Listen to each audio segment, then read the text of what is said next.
So I know that you were in our center the other night. Yeah. Do you want to share a little bit about what happened? Yeah, you probably. I think I've explained it to like two or three different people. Yeah, you probably know most of the details, but yeah. So I went to the cafeteria initially. I just finished eating and I went downstairs, right? And I see two cops over there by the front counter. So Mm-hmm. yeah, kind of a background thing. So I've been like falsely arrested and assaulted by cops like multiple times, twice. Actually, Mm-hmm. so I kind of started doing some activism work. So now if I come across a police incident, especially if like a vulnerable person is involved, which that was the situation on that day, so I film it. Yeah, so I started filming that, right? Then they went outside. Apparently they were looking for a guy. Yeah, so Mm-hmm. they went outside then and they were sitting in their vehicle for a bit, so I went outside as well. I was filming. Then the person they were looking for the person they were looking for Mm-hmm. approached them, and yeah, one of the cops kind of got hostile with me. He's like, stop filming. And of course, public, you can film anything, and a lot of cops are hostile towards me because again, sometimes I film policing it. So I tell him it's public, I'm gonna film what I want. Then he asked the person if they can go inside, so they went inside into the theater area, and I went into and I continued filming. So again, it's at that point that the cop, he started pointing at one of the signs. Hey, there's no filming, there's no photography in here. I tell him it's a public building, it's a publicly accessible area. I can film if I want. He starts getting Mm-hmm. kind of hostile. Then at this point, one of the staff, I don't know what his name is, but he's got a ponytail. He's like an older Caucasian guy. He tells Mm-hmm. me, he's like, you're gonna be arrested if you don't stop filming and everything. So I go and sit down in the main lobby. Again, they lock the doors of the theater and they're still talking to that guy. So I continue filming. Then the ponytail guy, he calls another staff member from upstairs. He's like, there's a guy here filming, let's kick him out. Then I don't know what the other guy's name is. He's a black guy, probably like 6 feet tall. He wouldn't identify himself. He seemed like he was trying to cover up his badge number. Then that guy comes down and I think he starts putting on his gloves and stuff, and he says, you can't film here. Points to the sign. I tried explaining to him. I'm like, you can look this up online. It's a publicly accessible building. It's publicly funded. You can film here except in restricted areas. He wouldn't check it out. He insisted that he was right. He just kept going on about the sign and stuff. Then he said he was gonna. I told him, like, if you think I'm doing anything illegal, go ahead, call the cops, try to get me arrested or whatever. So yeah, eventually some back and forth. Then he goes and gets the cops. The cop comes. He tells me to leave. I explain to him again. It's a publicly funded building. So forth, so forth. Then he calls for backup, and next thing you know, like five cops show up. I don't know, four cops show up, and they're all threatening me, including the employee, the I don't know what his name is again, the black gentleman. So all of them are like pretty much surrounding me. I'm just sitting there peacefully filming. So then I tell them, okay, I tried explaining to the cops again that it's a public building. You can film in the publicly accessible areas. Like, they tell me I'm gonna be trespassed and threaten me with arrest. And so I'm like, if you're threatening me with arrest, then I'll leave.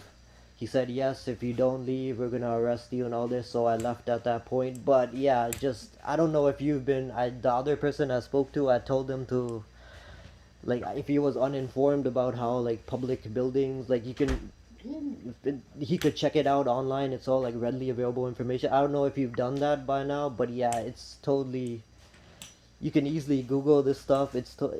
There's restricted areas in like public buildings as well. There's restricted like employees only sections, that those areas you can film in. But I'm like, I could go to city hall. Like, anyone can go to city hall. They can film in city hall except for the restricted areas. You can go to a police station, film at a police station except for the restricted any publicly funded building. You can film So, except for the restricted areas. Yeah, okay, so just that. Oh, and he claimed I was banned too. The black gentleman, he claimed I was gonna be banned from the building because I was filming in a yeah, public building. So of course that doesn't hold up. But again, I don't know. Yeah, what's your take on this? yeah. So I can share a little bit about our policies Sure. and our code of conduct. Mhm. Um, and so I did take some time to view the video, Yeah. and I also know some of our patrons were quite concerned with you filming in here. Nobody. But Another And thing I should so mention, there's no expectation of privacy in public. This includes public buildings. So even if there somebody, absolutely like that's is. what the cops are trying to falsely claim. They do that sometimes because they're trying to start, like instigate something. No, there was one person that kind of got hostile about the filming. But again, even I do some filming on, apparently I film, like I said, police incidents, other stuff. Like even if filming on the public sidewalk, there's gonna be some people that get hostile towards you. Of obviously not everyone want, like not everyone, some people are hostile towards filming because they think you're gonna like insult them or something, like they don't Well, do you understand what understand your, why? they Do you don't understand understand what why? your motivations are. But just because somebody's uncomfortable, it's still, you have a right to film in public and publicly accessible areas of a building. It doesn't Rakesh, matter. Rakesh, do you understand why patrons who are accessing our services would be uncomfortable with you videotaping them? Do you understand why I was filming that police situation? Like, do you know the history of the VPD? Like, how many innocent people, especially vulnerable people, have been killed, injured, falsely arrested, brutalized by the police? But in the video, you weren't filming. You were filming patrons of this space. I wasn't filming patrons, I was filming the police situation. Like I said, they went inside the theater and they locked it, so I went and sat down in the lobby and I continued filming that because I was waiting for them to come out, or in case something escalated, so there would be evidence of that, right? So I wasn't specifically filming anybody. I was continuing the entire, like I've got the videos up on my YouTube channel and Yeah. my Tik. Unfortunately, there was many of our patrons who, as you can imagine, are quite vulnerable and marginalized. There was only like 3 people there. There was, I did take a look at the video, and also disclosing people's locations in a shelter environment like I is quite dangerous. And It's so it's a when you public look, building. Like again, you seem to not understand this either. It's a public building, publicly so funded Ted, building. I'm happy to read out a policy to you, so you can have the information about what our policy is. Do you know that But policy you, doesn't supersede rights and laws? Like that's covered. I do have Filming in major filming in concerns. public is protected by like the charter and stuff. It doesn't matter what a policy says. Rakesh, Uh, Rakesh, we can continue this conversation, or we can continue it another time. Right? I called you with the hopes of having some dialogue so we can come to some sort of but you're not understanding. having that. You're insisting that you're just going on and on about policies. You're not really listening to what I'm saying. It doesn't seem like you've done the research or anything. So you still seem to be under the impression that, you know, that you can film it, that your policies supersede rights and laws, and that again, do you know it's a publicly funded building, right? It's operated by the city of Vancouver. Mm-hmm. All the employees there are your public servants, your public employees. Mm-hmm. Exactly. But that doesn't give somebody the right to come in and film members of our public without their permission. So Have as you? a result of this, Rakesh, we've had quite a few concerns come forward. Our patrons access the space to have a safe space. When their video footage of them has gone online, you're increasingly making their space here at risk. We operate 24 hours a day. We operate a shelter. We operate for folks to have some solitude. We operate spaces so people can feel safe and welcome. And when there's videotaping of these individuals, and then that videotaping goes online, we're putting those individuals at risk. So we do absolutely have a policy in our center that nobody is able to film without prior permission. Again, it's a public building. You're We pretty can much. This is the same kind of excuses that the cops try to use, right? A lot of cops, they don't want you. They try to interfere with filming, and the exactly what you're saying. They try to say, but again, it's a public building. There's no expectation of privacy in public. You do not require permission to film in public, nor publicly accessible areas of a public building. You absolutely do. No, you So don't. I Look it up wanna- right now. If you have a smartphone, like look it up right now Okay. as we're on this phone call. Look it up. Public filming. Rakesh, I know you mentioned in the message that you and your mother come here to eat, Yeah. and so it sounds like this place is important to you both.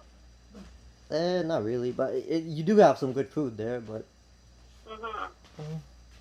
So I think what we want to get to in this agreement, so yourself, that you can continue to come to the space.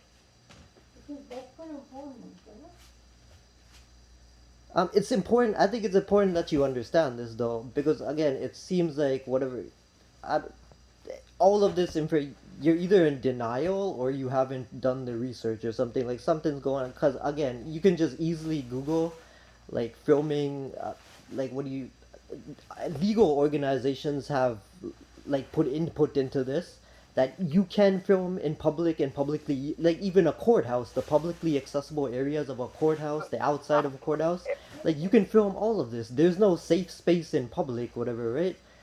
Well, it is, can I be honest with you, Rakesh? Mm-hmm. It's extremely important for the individuals that we serve on a daily basis that they have safe spaces. I cannot stress enough how many times people come into our community center and they are fleeing something, at fear of something. So putting a video, the individual that you had videotaped that was meeting with the cops was receiving medication. Again, I ask you, do you know do you know, of course, he didn't have any problem with me filming at all. Anyways, and again, it's public; you can film anything. But I told him, if you watch the video on my YouTube, the entire thing, I said to him, like, the cops were trying to start something. They were trying the whole privacy thing excuse that you're trying to use. That's what they were trying to use, even though it's public.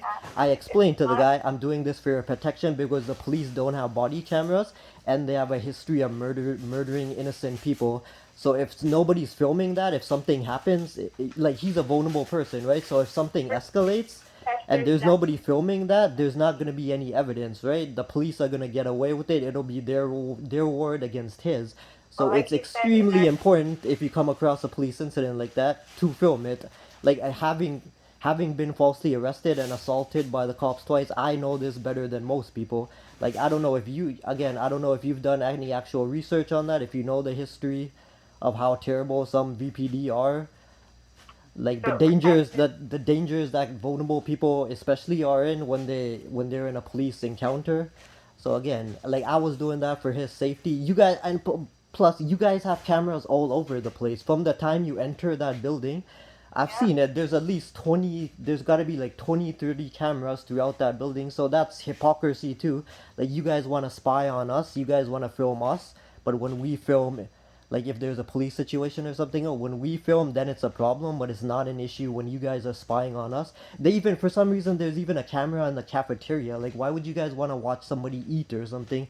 Like, that seems like an invasion of privacy, kind of. Like, I don't like what people watching me. I don't even know why there's a camera there. But again, you guys have the cameras for your safety, and that's why I film. One of the reasons I film, for safety purposes, in case something. And that employee was terrible. Look, if I didn't have evidence of that, he probably would have lied, right? All of these employees, the cops, they probably would have lied if I didn't have evidence of what actually happened there. So again, it's important to film for protection purposes. Is evidence of who comes into our community center. But exactly, it's same thing. When I was filming, it's evidence of possible misconduct. And look at all the misconduct. No wonder they don't want people filming, right? Look at how these employees were behaving. Is that like routine behavior? And the thing is, like I said, me and my mom, and sometimes me, we come there to get food and stuff sometimes, right? And I've actually witnessed some, like, behavior from, especially the ponytail guy and the black guy as well. We've witnessed them actually harassing, like, the vulnerable people. Like, some of them in the cafeteria, like, some people they might use substances or something, and they go in the cafeteria and they start kind of dozing off, right? So I've seen especially the black guy, he comes in and he starts hassling them, trying to get them to leave. He continues, sometimes they keep dozing off over and over again. So I've seen that kind of inappropriate behavior from employees before. So it's no wonder they don't want people filming, because they don't want their misconduct being exposed. But again, it's for safety purposes, mainly. Do you know why, if somebody was under the influence, why we would get them out of the cafeteria to another safer place so if they were under the influence, why we would ask them to remove from the cafeteria so we can complete and continue to do wellness checks on folks. Why can't that be done in the cafeteria, though? Why keep hassling them? I've seen people get hassled, like, multiple times. The guy just keeps coming and over again, just kicking them out of the cafeteria. If you and your mom came into the cafeteria and somebody was sleeping there for many hours, and you weren't able to have a seat, and that was your intention, right? Because a lot of folks do need to sleep for many hours. I would just leave them alone, right? Because I understand. Like, I have experience with vulnerable people. So if I saw somebody sleeping, I would just leave them alone. You would have a whole cafeteria filled with people who were sleeping sleeping, right? And so there's other appropriate areas for folks to sleep throughout the center, right, where they could sleep for long durations of time and get the rest that they need. Okay. We operate these services, because we want people to be safe. We want them to have a place that they can come to that's welcoming. Right? Our staff are trained on trauma-informed practices, on de-escalation practices. Right? Our center supports the community members who are coming from multiple different walks of life. The ponytail guy, I've actually seen him kick somebody out because they didn't have shoes on. Like an unhoused person, one time I was there, I think we were both there, and an unhoused person came into the building and he was kind of dirty and stuff, like disheveled, dirty. But that's understandable. Like hygiene, they got bigger priorities. Like if you're staying on the street, that's obviously a stressful situation, so hygiene isn't always a priority. But the guy wasn't wearing shoes and stuff. The ponytail guy actually kicked him out. The guy might have, I think he wanted to relax or something, maybe get some food. Ponytail guy shows absolutely no compassion and he just like kicks him out. And that guy seems terrible. Like I've seen him giving me dirty looks and stuff. Like that guy, I don't know, he doesn't even seem like he should be in a customer service role. Same thing with the black guy. That's pretty. He actually tried to get me arrested. Like, do you know how dangerous it is to falsely call the police on someone, especially on a person of color? And look at that, 5 cops showed up. They could have arrested me. They could have falsely arrested me. They could have brutalized me. Like, what a dangerous situation he created for a person filming peacefully in a public building. Like, do you think that's right? Rakesh, sorry, I just want to be very clear. The police were not called because of you. The police were there supporting an individual who needed their medication. But he escalated the situation and it led to 5 cops showing up and who could have falsely arrested me. I could have been killed by the cops. Who knows? Like a lot of cops are really hostile towards me. They pretty much hate me because I've exposed some bad cops by like filming police encounters sometimes. So a lot of these cops, like, they hate me. It's like some of them probably want to murder me, and this guy escalated the situation so much that 5 of them showed up. They got, if you watch my video on YouTube, they're getting their gloves on, they're surrounding me. Like that could have easily escalated into violence on their part, and all because that guy, and he would have been happy about that probably. Like, do you consider that right? Like falsely creating a dangerous situation like that, one of the employees, for someone filming in a public building. You have to actually understand the dangerous situation that you put our other patrons in who are now online. There is no dangerous situation. If you watch that video, there's like one person in that video. It was pretty much empty, the lobby, except for the 5 cops, whatever, showing up, and the black guy and the ponytail guy. It was pretty much empty. There was like one other person sitting there. So, Rakesh, I think before we finish our call, I want to be super clear on what our policy is. Policy doesn't supersede rights and laws. We're not gonna agree on this, obviously, right? Because I know for a fact that you can film in the publicly accessible areas of a building, no matter what policies they try. So it's obvious we're not going to agree on this. Yeah. So I don't like. Typically, you wouldn't film there, right? Again, like we go there sometimes, probably like a few times a week sometimes. Typically, you wouldn't film there, right? But again, if a situation like that crops up where there's a police incident happening, there's vulnerable people involved, like I don't trust the police at all. Like most of them are untrust. There's, again, like look up the history if you want, like how many innocent people have been murdered by the cops. So if there's a police situation going on, I'm gonna record it in the publicly accessible area. It doesn't matter what the policy, whatever it is. But yeah, typically I wouldn't film there. Typically you wouldn't have a reason to film there, again, unless there was some kind of police situation going on, or like one of the staff started harassing you, then of course you want evidence of that. The same thing with you guys, because you guys have 30-40 cameras in that building to protect yourselves in case like a patron gets aggressive, starts fighting with you guys, throwing haymakers or something. So for that same reason, I would film too if a situation like that arose. But typically, yeah, you wouldn't film there. But not because you can't film there, but just typically it's a community center, so there, unless a police situation or something was happening, typically you wouldn't film there, but you can, except for the restricted areas. So yeah, I don't know. I don't know how we're gonna resolve, because we're not gonna agree on this. Obviously, we've got opposing views on this, so I don't know how we're gonna resolve this.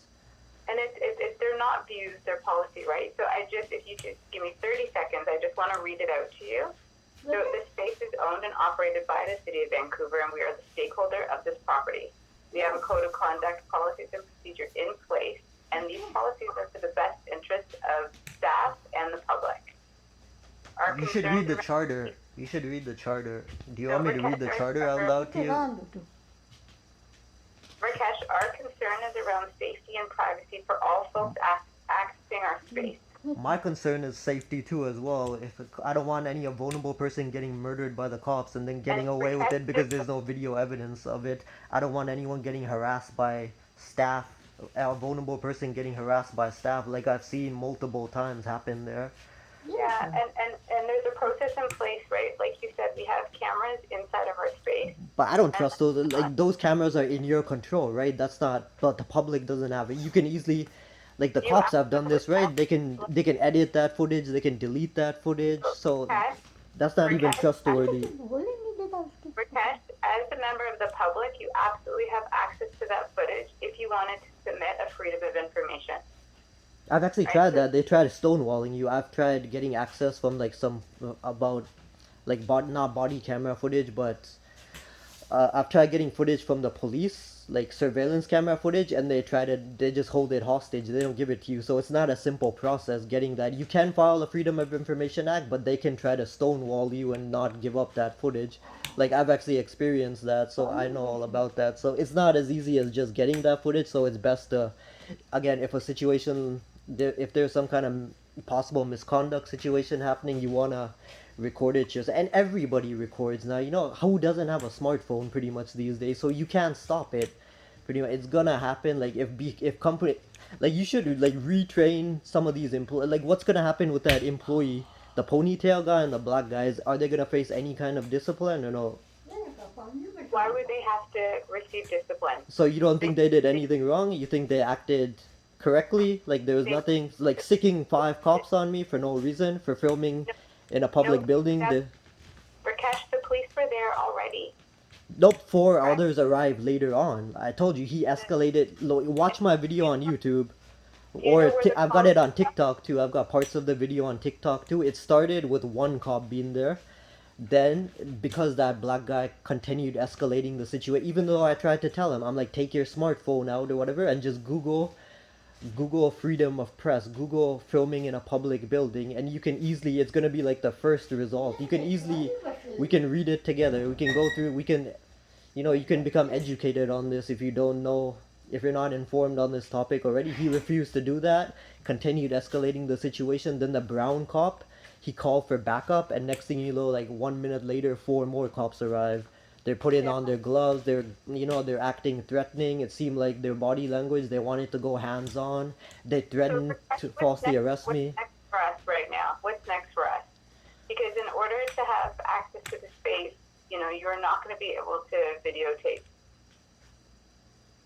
And so it sounds like you don't really have an interest in videotaping anything unless there's something. Am I gonna have to file like a legal right, like a human rights complaint for you guys to understand that you can film in publicly accessible areas of a building or something? Rakesh, you absolutely are able to do that.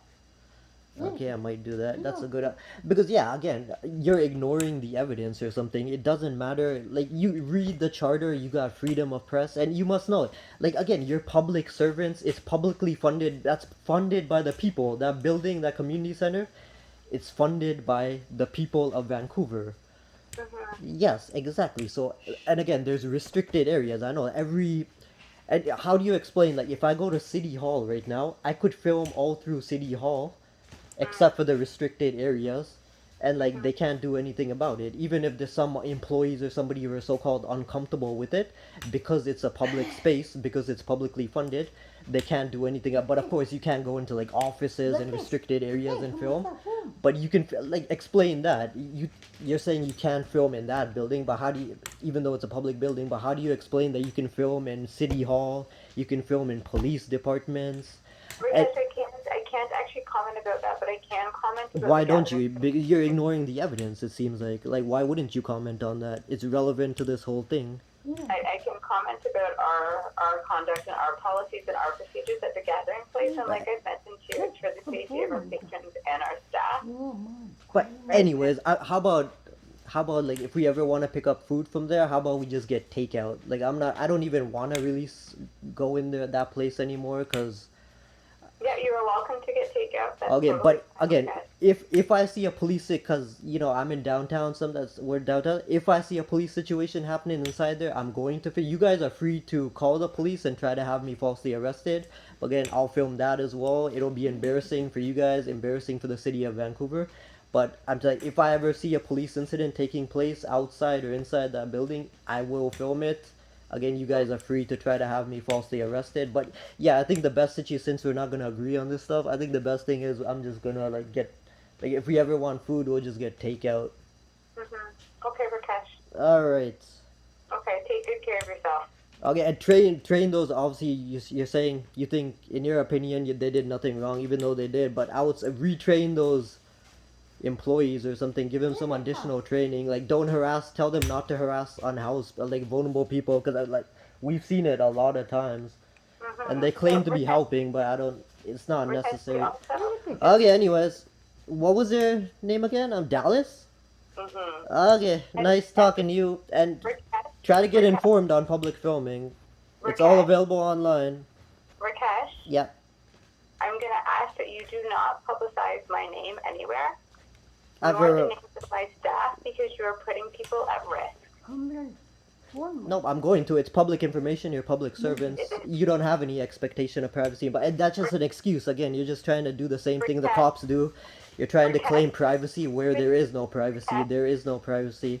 Rakesh, just You guys shouldn't. You guys shouldn't behave in this manner. If you don't want, if you don't want to be exposed for misconduct, then kind of make sure that they have proper training. Your privacy as an individual space and accessing it, the same way that we would make sure that you had privacy, that we were not disclosing your name to anybody. You can go ahead and disclose. Like I said, I don't really care about privacy because there is no expectation of privacy in public, which you don't seem to understand or you're trying to ignore. But again, you're public servants, so all of your information, it can be disclosed online.